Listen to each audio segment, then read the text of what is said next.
오늘은 제가 60대를 살아보니 정말 하지 말았어야 했던 것들에 대해 이야기해 드리려고 합니다. 우리 모두 인생의 황금기를 더 현명하게 보내고 싶잖아요. 그래서 오늘은 특별히 은퇴 후에 절대 하지 말아야 할 5가지에 대해 진심을 담아 말씀드리려고 합니다. 영상을 시작하기 전에 잠시만 시간을 내어 구독과 좋아요를 눌러주시면 감사하겠습니다. 여러분의 작은 관심이 저에게는 큰 힘이 되고 더 좋은 콘텐츠를 만들어갈 수 있는 원동력이 됩니다. 이제 본격적으로 60대에 절대 하지 말아야 할 5가지 이야기를 시작해 보도록 하겠습니다. 이 이야기는 여러분의 인생 2막을 더욱 풍요롭게 만들어줄 소중한 조언이 될 것입니다. 먼저 첫 번째로 말씀드리고 싶은 건 자녀에게 모든 것을 의지하려는 마음가짐입니다. 제가 주변에서 본 많은 60대 분들이 이런 실수를 하시더라고요. 퇴직하고 나면 갑자기 모든 게 불안해지면서 자녀들에게 매달리게 됩니다. 하지만 이건 정말 피해야 할 함정이에요. 자녀들도 이제 자신만의 삶이 있고 자신들의 가정이 있습니다. 우리가 그들에게 지나치게 의존하려 할 때 그들도 큰 부담을 느끼게 되죠. 저는 이걸 깨닫는데 꽤 오랜 시간이 걸렸어요. 처음에는 저도 퇴직 후에 아들 집 근처로 이사를 가야겠다고 생각했었죠. 매일 손주도 보고 함께 식사도 하면서 지내고 싶었거든요. 하지만 지금 생각해보면 그건 정말 큰 실수였을 거예요. 우리 세대가 자주 하는 실수 중 하나가 바로 이거예요. 자녀들의 삶에 지나치게 개입하려는 것. 그들의 결정에 대해 이래라 저래라 하는 것. 이건 결국 세대 간의 갈등만 키우게 됩니다. 대신 제가 깨달은 건 이거예요. 우리는 우리만의 독립적인 생활을 만들어 가야 한다는 것. 취미를 가지고 친구들과 교류하고 새로운 것을 배우면서 우리만의 삶을 살아가야 합니다. 그래야 자녀들도 우리를 더 존중하게 되고 관계도 더 건강해질 수 있어요. 두 번째로 절대 하지 말아야 할 것은 과거의 지위나 명예에 집착하는 것입니다. 직장에서 은퇴하고 나면 많은 분들이 이전의 자신의 지위나 명예를 계속해서 내세우려고 하시더라고요. 내가 전에는 어떤 자리에 있었는데 라는 말을 자주 하시는 분들을 보게 됩니다. 하지만 이건 우리를 더 외롭게 만들 뿐이에요. 은퇴 후의 삶은 새로운 챕터입니다. 이전의 직함이나 지위는 이제 우리를 정의하는 기준이 되어서는 안 돼요. 저도 처음에는 이걸 받아들이기가 정말 어려웠어요. 40년 가까이 회사에서 쌓아온 경력과 지위가 하루아침에 의미가 없어진 것 같아 많이 힘들었거든요. 그런데 시간이 지나면서 깨달았습니다. 은퇴 후의 삶은 오히려 더 자유롭고 풍요로울 수 있다는 걸요. 이제는 다른 사람의 평가나 시선에서 자유로워질 수 있는 시기입니다. 직장에서의 지위가 아닌 진정한 나 자신으로 살아갈 수 있는 시간이죠. 세 번째로 절대 피해야 할 것은 하루 종일 TV만 보며 시간을 보내는 것입니다. 은퇴하고 나면 갑자기 너무 많은 시간이 생기잖아요. 그러다 보니 자연스럽게 TV 앞에 앉아 있는 시간이 늘어나게 됩니다. 처음에는 저도 그랬어요. 아침부터 저녁까지 뉴스와 드라마를 보면서 시간을 보냈죠. 그런데 이건 정말 위험한 습관이에요. TV를 보면서 하루를 보내다 보면 우리의 뇌는 점점 수동적이 되고 체력도 떨어지고 우울감도 증가하게 됩니다. 게다가 TV에서 보여주는 부정적인 뉴스들은 우리의 마음을 더욱 무겁게 만들죠. 그래서 저는 이제 하루에 TV 보는 시간을 2시간으로 제한하고 있어요. 대신 그 시간에 산책을 하거나 도서관에 가서 책을 읽거나 문화센터에서 새로운 것을 배우고 있습니다. 처음에는 어색했지만 지금은 이런 생활이 훨씬 더 활기차고 즐겁게 느껴져요. 네 번째로 피해야 할 것은 돈에 대한 지나친 걱정입니다. 물론 노후 자금 관리는 중요합니다. 하지만 너무 극단적으로 움켜쥐고 있으면 오히려 삶의 질이 떨어지게 돼요. 제 주변에도 연금이 나오는데도 하루 종일 돈 걱정만 하시면서 전혀 쓰지를 못하시는 분들이 계세요. 우리가 평생 일하면서 모아둔 돈은 결국 행복한 노후를 위한 거잖아요. 적절한 계획을 세우고 현명하게 소비하면서 즐겁게 살아가는 게 중요합니다. 너무 움켜쥐고만 있으면 결국 그 돈은 병원비로 다 써야 할지도 모르죠. 제가 요즘 실천하는 건 한 달에 한 번은 꼭 나를 위해 투자하는 거예요. 좋아하는 음악회를 보러 간다든지, 맛있는 식사를 하러 간다든지, 이런 작은 행복들이 모여서 우리의 노후를 더 풍요롭게 만들어준다고 생각해요. 마지막으로 5번째는 건강관리를 소홀히 하는 것입니다. 많은 분들이 은퇴하고 나면 오히려 건강관리에 소홀해지시더라고요. 규칙적인 생활이 깨지고 운동량도 줄어들게 되죠. 하지만 이 시기야말로 건강관리가 가장 중요한 때입니다. 건강을 잃으면 아무리 돈이 많고 좋은 환경에 살고 있다 해도 소용이 없어요. 저는 매일 아침 공원을 한 바퀴 도는 것으로 하루를 시작합니다. 처음에는 힘들었지만 이제는 이 시간이 하루 중 가장 행복한 순간이 되었어요. 새소리를 들으며 걷다 보면 마음도 상쾌해지고 같이 운동하는 친구들도 생기게 되더라고요. 여러분, 우리에겐 아직 많은 시간이 남아 있습니다. 60대는 결코 인생의 끝이 아니에요. 오히려 진정한 나를 찾아가는 새로운 시작이 될 수 있습니다. 지금까지 제가 경험하고 깨달은 것들을 나누면서 여러분도 이런 실수들을 피하고 더 행복한 노후를 보내셨으면 좋겠다는 바람이 있어요. 오늘은 제가 특히 강조하고 싶은 이야기를 해보려고 합니다. 바로 은퇴 후 재산 관리에 관한 이야기인데요. 많은 분들이 이 부분에서 큰 실수를 하시는 걸 보게 됩니다. 첫 번째로 말씀드리고 싶은 건 자녀들에게 모든 재산을 미리 물려주는 것입니다. 제 친한 친구 중 한 분이 이런 실수를 하셨어요. 은퇴하자마자 모든 재산을 자녀들에게 나눠주고 대신 매달 생활비를 받기로 했다고 하더라고요. 처음에는 다 잘 됐습니다. 자녀들도 감사해했고 손주들도 더 자주 보게 되었죠. 하지만 2년이 지나고 문제가 생기기 시작했습니다. 자녀들의 사업이 잘 안 풀리면서 생활비가 늦게 들어오기 시작했고 급기야 아예 끊긴 적도 있었죠. 결국 그분은 적금도 없고 재산도 없는 상태로 생활고를 겪게 되셨어요. 이런 이야기는 제 주변에서 한두 번이 아니고 자주 보게 됩니다. 우리가 꼭 기억해야 할 건 노후 자금은 우리 세대의 마지막 안전망이라는 거예요. 자녀들이 잘 살고 있다고 해서 또는 효도를 잘할 것 같다고 해서 섣불리 재산을 넘겨주면 안 됩니다. 대신 우리가 할 수 있는 건 우리 세대가 건강하게 독립적으로 살아가는 모습을 보여주는 거예요. 두 번째로 조심해야 할 것은 무리한 재테크입니다. 요즘 유튜브만 틀어도 수많은 투자 정보가 쏟아져 나오죠. 주식, 부동산, 가상화폐까지. 그런데 이런 정보들에 현혹되어 노후 자금을 무리하게 투자하시는 분들이 많습니다. 제 동네에 사시는 김 할아버지는 퇴직금 전부를 주식에 투자했다가 큰 손실을 보셨어요.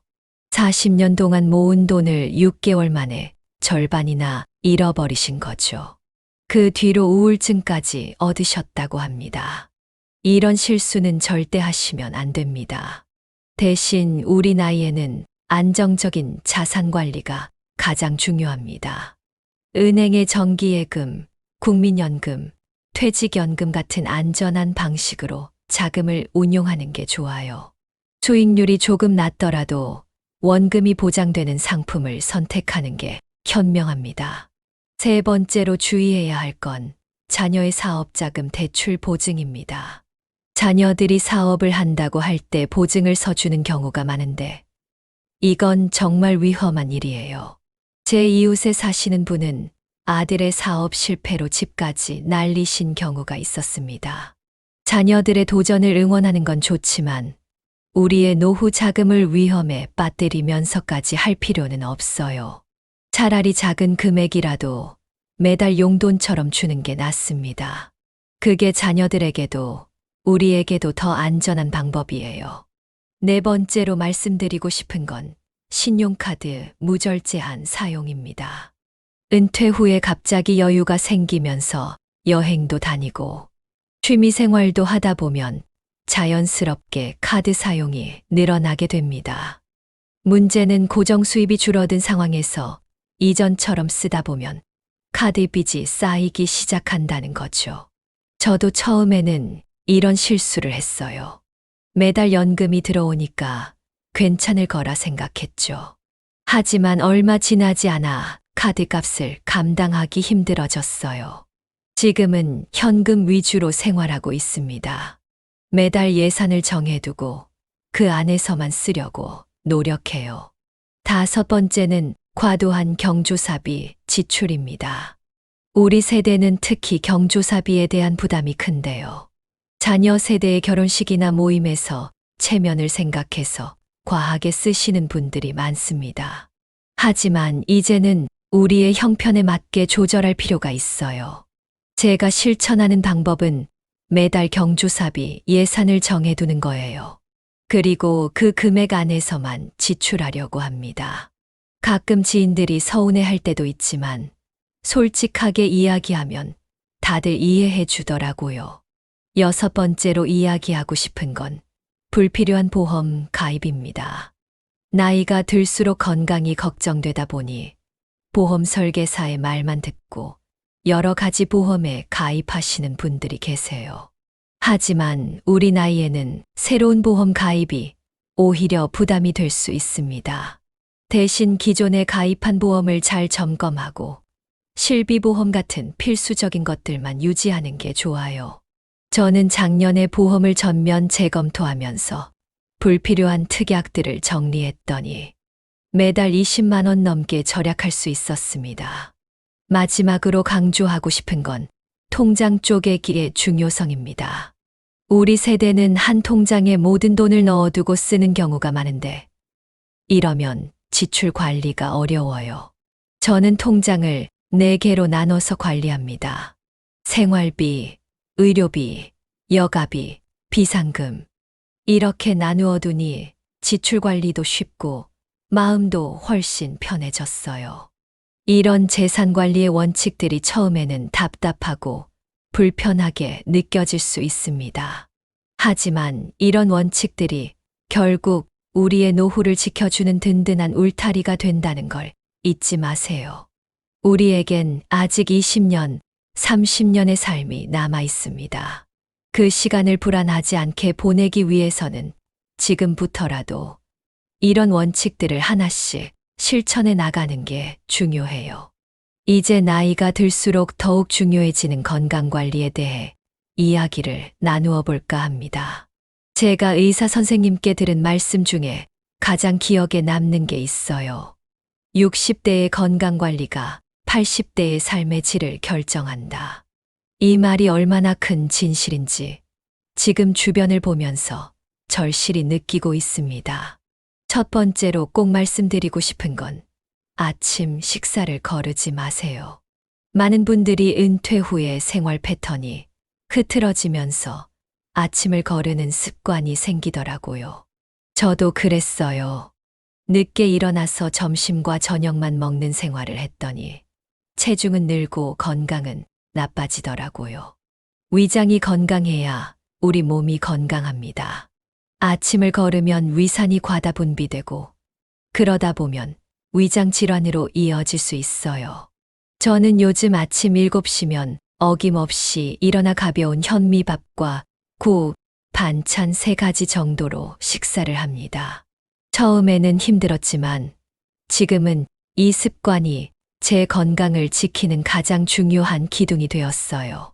두 번째는 무리한 운동은 절대 금물입니다. 건강에 대한 걱정이 늘어나다 보니 갑자기 격한 운동을 시작하시는 분들이 계세요. 특히 등산이나 헬스장에서 무리하게 운동하다가 관절을 다치시는 경우가 많습니다.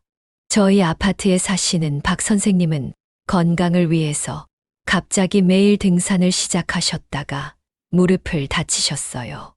결국 수술까지 하게 되셨죠. 우리 나이에는 격한 운동보다 꾸준한 걷기가 훨씬 좋습니다. 저는 매일 아침 산책 30분, 저녁 산책 30분, 이렇게만 해도 충분하다고 생각해요. 세 번째로 주의해야 할 것은 불규칙한 수면 패턴입니다. 일을 하지 않으니까 자고 싶을 때 자고 일어나고 싶을 때 일어나는 분들이 많으신데 이건 정말 위험한 습관이에요. 불규칙한 수면은 우울증의 원인이 될 수 있고 치매 위험도 높인다고 합니다. 저는 매일 밤 10시에 잠자리에 들어 아침 6시에 일어납니다. 낮잠도 30분 이상 자지 않으려고 해요. 이렇게 규칙적인 생활을 하니까 잠도 잘 오고 몸도 더 건강해진 것 같아요. 네 번째는 약에 대한 지나친 의존입니다. 나이가 들수록 이런저런 약들이 늘어나게 되는데 문제는 여러 병원에서 받은 약들을 한꺼번에 복용하는 거예요. 특히 진통제나 소화제는 습관적으로 먹는 경우가 많죠. 제 친구는 위장약을 달고 살다시피 했는데 나중에 알고 보니 그게 오히려 위장 기능을 더 약하게 만들었다고 해요. 지금은 약을 줄이고 식사 조절을 하니까 오히려 더 건강해졌다고 하더라고요. 다섯 번째로 말씀드리고 싶은 건 청력 관리입니다.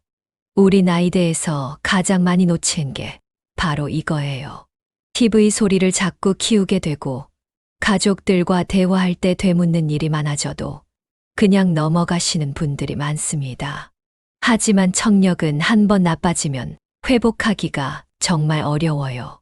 저는 3년 전부터 정기적으로 청력 검사를 받고 있어요. 조금이라도 이상이 있으면 바로 조치를 취하려고 합니다. 청력이 좋아야 사람들과 소통도 잘 되고 우울증 예방에도 도움이 된다고 해요. 여섯 번째는 치아 관리입니다. 치아는 건강의 기본인데 은퇴 후의 비용 때문에 치과 치료를 미루시는 분들이 많아요. 하지만 이건 정말 큰 실수입니다. 치아가 건강해야 영양분도 제대로 섭취할 수 있고 말하는 것도 편하고 사회생활도 자신감 있게 할 수 있어요. 제가 알고 지내는 이 선생님은 틀니를 맞추는 걸 계속 미루시다가 나중에는 음식을 제대로 못 드시게 되었어요. 결국 큰 돈을 들여서 임플란트를 하셨는데 미리미리 관리했으면 이런 고생은 안 하셨을 거예요. 마지막으로 강조하고 싶은 건 정신건강 관리입니다. 우리 세대는 정신과 상담이나 치료에 대한 선입견이 있잖아요. 하지만 나이가 들수록 우울감이나 불안감은 자연스러운 거예요. 이걸 부끄러워하거나 숨기려고 하지 마세요. 저는 한 달에 한 번씩 복지관에서 하는 집단 상담에 참여하고 있어요. 비슷한 나이대 분들과 이야기를 나누다 보면 마음이 한결 가벼워져요. 특히 배우자를 먼저 보내고 혼자 되신 분들은 더욱더 이런 정서적 지원이 필요합니다. 우리가 60대의 건강관리만 제대로 해도 80대의 삶은 정말 달라질 수 있어요. 지금 당장은 불편하고 귀찮더라도 이 시기에 투자하는 건강관리는 우리의 황금빛 노후를 위한 가장 확실한 투자라는 걸 잊지 마세요. 건강한 몸과 마음이 있어야 자녀들에게 짐이 되지 않고 독립적인 삶을 살 수 있습니다. 이제는 우리의 마음 건강을 좌우하는 인간관계와 여가 생활에 대해 이야기를 나누어 볼까 합니다. 나이가 들수록 외로움이 커지는 건 자연스러운 일이에요. 하지만 그렇다고 해서 모든 인간관계에 매달리는 건 오히려 독이 될 수 있습니다. 첫 번째로 말씀드리고 싶은 건 과거의 인맥에 집착하지 마세요. 직장 동료들이나 옛 친구들과의 관계를 억지로 이어가려고 하시는 분들이 많은데 이건 생각보다 큰 스트레스가 될 수 있어요. 제 경우만 해도 퇴직 초기에는 매주 회사 동료들 모임에 나갔어요. 그런데 시간이 지날수록 그 모임이 부담스러워지더라고요. 서로의 관심사도 달라지고 이야기도 잘 통하지 않고 결국 저는 한 달에 한 번 정도로 줄였습니다. 대신 동네 탁구 동호회에서 만난 새로운 친구들과 더 즐거운 시간을 보내고 있어요. 두 번째는 자녀 가정에 지나치게 간섭하지 마세요. 손주들이 보고 싶고 걱정되는 마음에 자주 연락하고 찾아가시는 분들이 많으신데 이건 오히려 역효과를 낼 수 있어요. 특히 며느리나 사위와의 관계가 어려워질 수 있죠. 우리 아들 내외의 경우 처음에는 제가 주말마다 찾아갔어요. 손주도 보고 싶고 집안일도 도와주고 싶어서요. 그런데 어느 날 아들이 조심스럽게 말하더라고요. 며느리가 부담스러워한다고. 그 뒤로는 한 달에 한두 번 정도만 방문하는데 오히려 관계가 더 좋아졌어요. 세 번째로 주의해야 할 것은 SNS에 과도하게 의존하는 것입니다. 요즘은 카카오톡이나 페이스북으로 소통하시는 분들이 많은데 이게 자칫하면 진정한 소통을 방해할 수 있어요. 특히 누군가의 SNS를 보면서 비교하고 상대적 박탈감을 느끼시는 분들이 많더라고요. 저도 처음에는 SNS에 많은 시간을 보냈어요. 다른 사람들의 여행 사진이나 손주 자랑을 보면서 우울해지기도 했죠. 지금은 하루 30분으로 SNS 사용 시간을 제한하고 있어요. 대신 실제로 만나서 이야기하는 시간을 늘렸더니 관계가 훨씬 더 깊어지는 것 같아요. 네 번째는 취미 생활을 돈으로 해결하려는 태도입니다. 은퇴하고 나서 갑자기 비싼 취미에 빠지시는 분들이 계세요. 골프나 해외여행 같은 거요. 물론 이런 취미도 좋지만 이게 경제적 부담이 되면 오히려 스트레스가 됩니다. 제가 아는 한 선배님은 골프를 시작하셨다가 회원권 값에 매달 회비, 장비값까지 너무 부담이 되셨대요. 결국 빚까지 지게 되셨죠. 저는 그래서 동네 문화센터에서 서예를 배우기 시작했어요. 비용도 적게 들고 꾸준히 할 수 있어서 좋더라고요. 다섯 번째로 강조하고 싶은 건 혼자만의 시간을 두려워하지 마세요. 많은 분들이 혼자 있는 걸 무서워하시는데 오히려 이 시간을 잘 활용하면 더 풍요로운 삶을 살 수 있어요. 저는 매일 아침 혼자만의 시간을 가집니다. 차 한 잔 마시면서 책을 읽고 일기도 쓰고 처음에는 어색했지만 지금은 이 시간이 하루 중 가장 행복한 순간이 되었어요. 스스로를 돌아보고 생각을 정리하는 시간이 되거든요. 여섯 번째는 봉사활동의 중요성입니다. 많은 분들이 은퇴 후에 자신이 쓸모 없어진 것 같다고 느끼시는데 이럴 때 봉사활동이 큰 도움이 될 수 있어요. 저는 주 2회 지역 아동센터에서 아이들에게 책을 읽어주는 봉사를 하고 있어요. 아이들과 함께하는 시간이 제게 새로운 활력을 줍니다. 또 다른 봉사자들과의 교류도 좋은 인연이 되었고요. 마지막으로 말씀드리고 싶은 건 긍정적인 마인드의 중요성입니다. 나이가 들수록 부정적인 생각이 늘어나기 쉬운데 이걸 어떻게 극복하느냐가 정말 중요해요. 매일 저녁 잠들기 전에 오늘 하루 동안 있었던 감사한 일 3가지를 적어보세요. 아침에 맛있게 먹은 식사, 산책하다 만난 이웃의 미소, 손주와 나눈 영상통화. 이런 작은 행복들을 기록하다 보면 삶을 바라보는 시각이 달라질 거예요. 우리의 인생에서 60대는 새로운 시작입니다. 이제야말로 진정한 나를 찾고 하고 싶었던 것들을 시도해 볼 수 있는 시기예요. 관계에 얽매이지 말고 내가 진정으로 원하는 것이 무엇인지 찾아가는 여정을 시작해 보세요. 그게 바로 행복한 노후의 시작이 될 거예요. 이제 우리 함께 마음의 건강에 대해 이야기를 나누어 볼까 합니다. 나이가 들수록 우리의 마음 건강은 더욱 중요해집니다. 제가 만난 많은 60대 분들이 우울감과 무력감으로 힘들어 하시는 걸 보면서 이 부분에 대해 꼭 말씀드리고 싶었어요. 첫 번째로 말씀드리고 싶은 건 과거에 집착하지 마세요. 예전에 잘 나가던 시절을 그리워하며 현재를 부정적으로 바라보시는 분들이 많으신데 이건 정말 위험한 생각이에요. 제 친구 중에 한 분은 늘 내가 전에는 얼마나 잘 나갔는데 라는 말을 입에 달고 사셨어요. 회사에서 임원으로 있다가 은퇴하신 분인데 현재의 삶을 받아들이지 못하고 계속 과거만 그리워하시더라고요. 결국 우울증까지 겪으셨습니다. 지나간 시간은 돌아오지 않아요. 그 시절의 경험과 지혜를 바탕으로 새로운 삶을 시작하는 게 중요합니다. 저는 매일 아침 거울을 보며 오늘의 나도 충분히 멋져라고 말하는 습관을 들였어요. 작은 변화였지만 제 삶을 바라보는 시각이 많이 달라졌답니다. 두 번째는 나이 듦을 부정하지 마세요. 나이 드는 걸 받아들이지 못하고 억지로 젊음을 유지하려고 하시는 분들이 계세요. 무리한 성형수술을 하시거나 너무 젊은 옷차림을 하시거나 하지만 이런 모습은 오히려 더 나이 들어 보이게 만들 수 있어요. 우리 나이대의 멋은 따로 있습니다. 세월이 주는 자연스러운 아름다움, 연륜에서 묻어나는 품격. 이런 것들을 잘 살리는 게 중요해요. 저는 매일 기초 화장만 하고 단정한 옷차림을 하려고 노력합니다.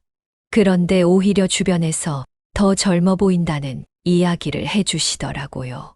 세 번째로 주의해야 할 것은 자식에 대한 지나친 기대입니다. 자녀들이 우리의 기대만큼 잘 되지 못했다고 실망하고 우울해하시는 분들이 많으신데 이건 서로에게 상처만 줄 뿐이에요. 제 아들은 대기업에 들어가길 바랐던 제 바람과 달리 작은 회사를 다니고 있어요. 처음에는 저도 많이 속상했죠. 하지만 지금은 자기가 좋아하는 일을 하면서 행복해하는 아들의 모습에 오히려 감사함을 느낍니다. 자녀들의 선택을 인정하고 존중해 주는 것. 그게 진정한 부모의 사랑이 아닐까요? 네 번째는 은퇴 후의 공허함을 잘못된 방법으로 채우려는 것입니다. 갑자기 생긴 많은 시간을 도박이나 과도한 음주로 채우시는 분들이 계세요. 하지만 이건 임시방편일 뿐 결국 더 큰 문제를 가져올 수 있습니다. 대신 새로운 목표를 가져보세요. 저는 은퇴 후에 서예를 배우기 시작했어요. 한자 한자 써내려가는 시간이 저를 치유해 주더라고요. 작은 취미라도 좋습니다. 그것에 몰입하는 시간이 우리의 마음을 건강하게 만들어줄 거예요. 다섯 번째로 강조하고 싶은 건 감정 표현을 두려워하지 마세요. 우리 세대는 감정 표현을 잘하지 못하도록 자라왔잖아요. 특히 남자분들은 더 그렇죠. 하지만 나이가 들수록 감정을 잘 표현하는 게 정말 중요합니다. 저는 요즘 일기를 쓰기 시작했어요. 그날 있었던 일, 느낀 감정들을 솔직하게 적어보는 거죠. 처음에는 어색했지만 지금은 이 시간이 제 마음을 정리하는 소중한 순간이 되었습니다. 여섯 번째는 변화를 두려워하지 마세요. 나이가 들수록 익숙한 것만 찾게 되고 새로운 것을 시도하기를 꺼리게 되죠. 하지만 이런 태도는 우리의 뇌를 노쇠하게 만들 수 있어요.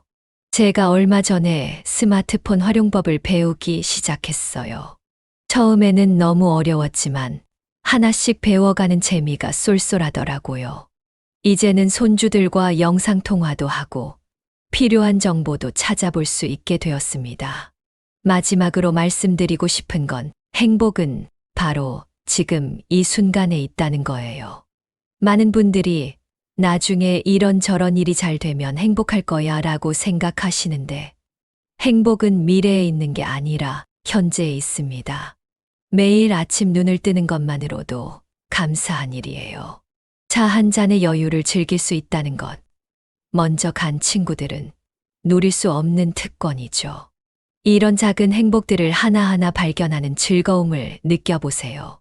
우리의 인생에서 60대는 새로운 시작입니다. 이제야말로 진정한 나를 찾고 내가 원하는 삶을 살아갈 수 있는 시기예요. 나이가 들어간다는 건 축복입니다. 그 축복을 온전히 누리며 살아갈 수 있도록 우리 함께 마음 건강도 챙겨가면 좋겠습니다. 지금까지 60대에 하지 말아야 할 것들에 대해 이야기를 나누어 보았는데요. 이제 마지막으로 가장 중요한 이야기를 나누어 볼까 합니다. 바로 우리의 미래에 대한 이야기입니다. 제가 60대를 보내면서 깨달은 가장 큰 진리는 이거예요. 우리에겐 아직 20년, 어쩌면 30년의 인생이 남아있다는 것. 이 남은 시간을 어떻게 보낼지는 전적으로 우리의 선택에 달려 있습니다. 첫 번째로 말씀드리고 싶은 건 하고 싶은 일을 미루지 마세요. 많은 분들이 나이가 들었으니까, 이제 늦었으니까 라는 말을 입에 달고 사세요. 하지만 정말 그럴까요? 제가 아는 할머니 한 분은 75세에 피아노를 배우기 시작하셨어요. 손가락이 굳어서 힘들다고 하셨지만 3년이 지난 지금은 손주들 앞에서 곡을 연주하실 정도가 되셨답니다. 할머니 피아노 멋지다 라고 말하는 손주들의 표정을 보실 때마다 그분의 얼굴에서 행복이 묻어나요. 두 번째는 새로운 도전을 두려워하지 마세요. 나이가 들수록 안전한 것만 찾게 되고 변화를 꺼리게 되죠. 하지만 새로운 도전이야말로 우리를 젊게 만드는 비결입니다. 저는 67세에 유튜브 채널을 시작했어요. 처음에는 영상 편집도 못하고 컴퓨터도 잘 다루지 못해서 정말 힘들었죠. 하지만 하나씩 배워가다 보니 이제는 제법 자신 있게 영상도 만들고 있답니다. 더 놀라운 건 이 과정에서 만난 새로운 친구들이에요. 전국 각지에서 저와 비슷한 관심사를 가진 분들과 소통하는 게 얼마나 즐거운지 몰라요. 세 번째로 강조하고 싶은 건 긍정의 힘을 믿으세요. 우리 나이대의 많은 분들이 미래를 어둡게만 바라보세요. 하지만 이런 생각이야말로 우리를 늙게 만드는 주범입니다. 매일 아침 거울을 보며 저는 이렇게 말해요. 오늘도 난 할 수 있어. 웃기죠? 하지만 이 작은 긍정의 말 한마디가 하루를 달라지게 만듭니다.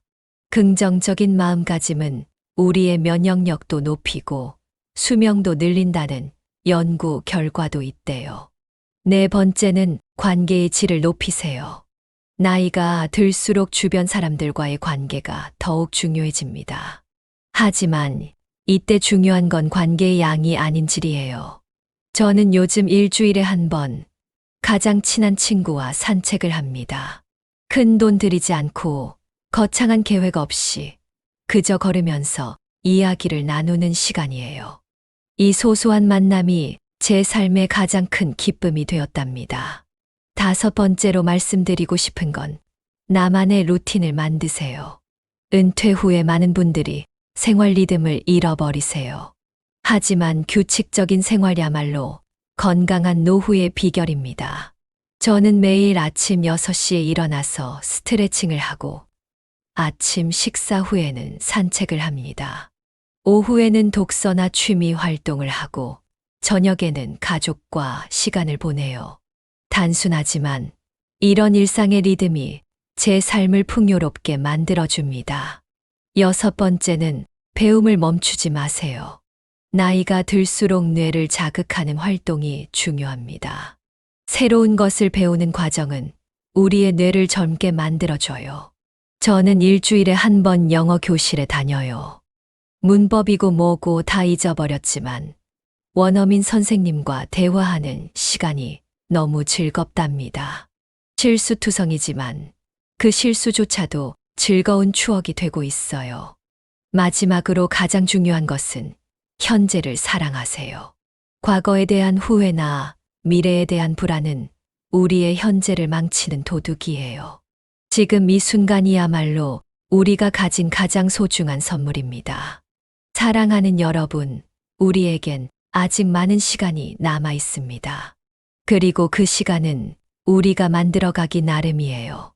나이는 그저 숫자에 불과합니다. 진정한 나이는 마음가짐에 달려 있어요. 오늘 이 시간을 통해 여러분께 작은 희망이라도 전달되었기를 바랍니다. 우리 모두 건강하고 행복한 노후를 만들어가요. 지금까지 들어주셔서 진심으로 감사합니다.